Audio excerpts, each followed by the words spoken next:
dans la nuit de samedi à dimanche. C'est l'alarme de la pharmacie qui m'a appelé.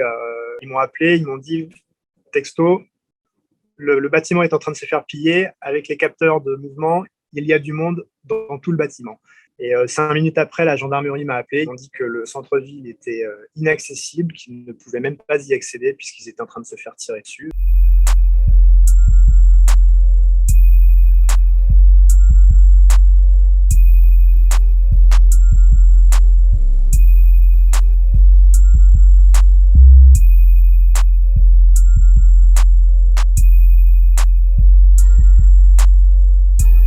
C'est un mouvement de masse.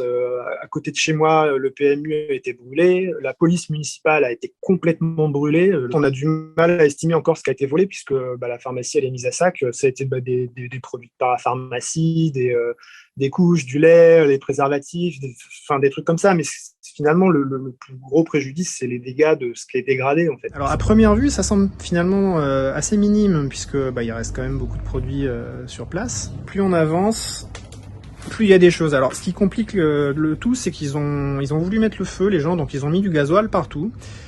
Et il y a des projections de gasoil sur les étagères, donc il y a plein de produits qu'on va devoir jeter. Ils ont embarqué tous les tiroirs caisses, il y a 6 tiroirs caisses qui ont disparu en tout. Ils ont essayé d'emmener nos lampes au plafond également. Voilà, donc des projections de gasoil partout. Ça s'est infiltré en fait, donc toute l'informatique est morte, le réseau de téléphonie est mort également. Alors là, on passe dans le back-office. Alors le back-office, c'est vraiment là où il y a eu la plus belle zone de guerre, puisqu'en fait, le gros de leur chantier, ça a été de nous piquer le coffre. Alors, je vais vous montrer comment c'est. Alors, on a un coffre professionnel, un truc qui fait 450 kg, et ils se sont attaqués à le prendre, en fait. Ils ont ramené des marteaux-piqueurs, les gars, ils se sont fait le coffre au marteau-piqueur. Et ils ont réussi à l'ouvrir. Et voilà, et pas de bol pour nous, il était plein. Voilà, donc bon, il va falloir vraiment, tout est mort, quoi. Tout ce qui est par terre, c'est plein d'essence et tout, voilà, c'est terminé. Et ils ont pris le stock de couches, des trucs comme ça, quoi. Voilà. Ici, c'est notre robot. Alors, heureusement, l'intérieur du robot, ils y sont pas accédés, mais ils ont balancé il y a une partie informatique qui est morte, quoi, dans le robot, il y a des trucs à changer dedans. Et ils devaient s'attendre à trouver de l'or dans les casiers des filles, et comme ils en ont pas trouvé, ils ont arraché les portes, les gars. Ils ont donné des coups de masse, ou je sais pas, sur les portes, ils ont tout laissé en plan.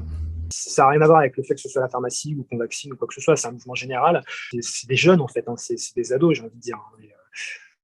Non, on n'est pas visé particulièrement. Nous, on s'entend bien avec tout le monde. La population nous soutient complètement. C'est vraiment du vandalisme pur.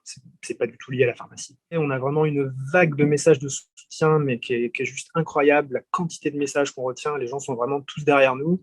Non, je suis dans un état d'esprit très positif de reconstruction, d'aller de l'avant pour rebondir, quoi. Heureusement, ce n'est que du matériel. Personne n'a été tué, donc ça aurait pu être pire, quoi. C'est affreux, mais ça aurait pu être bien pire.